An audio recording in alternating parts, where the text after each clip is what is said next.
Hello friends, इस video में हम जानेंगे कि real GDP and nominal GDP के कैलकुलेशन में क्या डिफरेंस है। रियल जीडीपी जो होती है वो एक कांस्टेंट प्राइस पे कैलकुलेट की जाती है और जो नॉमिनल जीडीपी होता है वो हमारे करंट प्राइस पे कैलकुलेट होती है।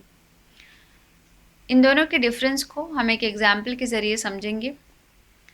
हमने एक एग्जाम्पल लिया है जिसमें एक कंट्री है, कंट्री एक्स, जो कि ब्रेड के प्रोडक्शन का काम करती है। इसने ईयर 1990 में टोटल 100 यूनिट्स ऑफ ब्रेड के प्रोड्यूस किए। 1990 में जो ब्रेड की प्राइस थी वो 10 रुपीज़ पर ब्रेड थी। तो जीडीपी करंट प्राइस के हिसाब से 1990 में कितनी हुई? 100 इंटू 10 यानी कि 1000 रुपीज़ हो गई। प्रोडक्शन इन द ईयर 1991 में जो कंट्री का प्रोडक्शन था वो 100 से बढ़कर 110 यूनिट हो गया। एंड जो ब्रेड की प्राइस थी वो 10 से बढ़कर 15 रुपये पर ब्रेड हो गई।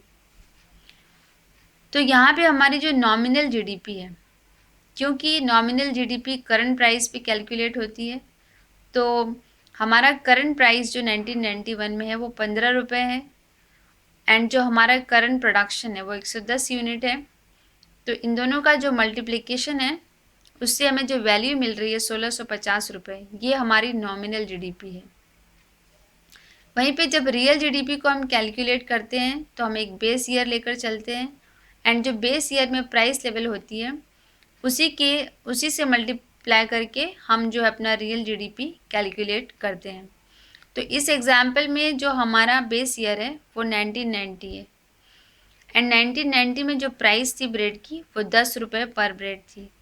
तो जब इस 10 यानी कि इस प्राइस लेवल को जब हम 110 यूनिट ऑफ ब्रेड जो प्रोडक्शन है हमारा उससे मल्टीप्लाई करेंगे तो 1100 रुपये ये जो वैल्यू हमें मिल रही है ये हमारी रियल जीडीपी है।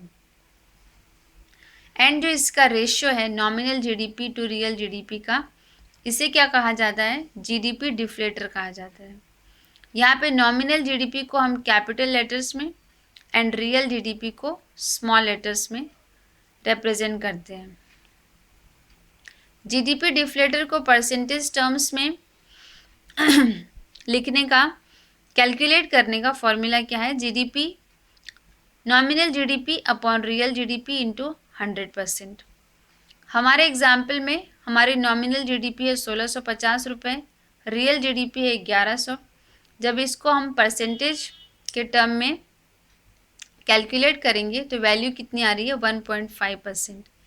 इसका मतलब ये है कि जो ब्रेड की प्राइस थी 1990 में उसका 1.5 टाइम्स है ब्रेड की जो प्राइस है 1991 में। सो इस तरीके से हम real GDP and nominal GDP के डिफरेंस को जान सकते हैं। रियल जीडीपी जो होती है, क्योंकि उसमें प्राइस लेवल हमेशा फिक्स होती है, तो अगर रियल जीडीपी में कोई भी चेंजेस आता है तो इसका मतलब ये है कि जो प्रोडक्शन है उसमें चेंजेस आया है। जब हमारी प्रोडक्शन बढ़ती है या घटती है उसी के हिसाब से हमारी रियल जीडीपी बढ़ती है या घटती है।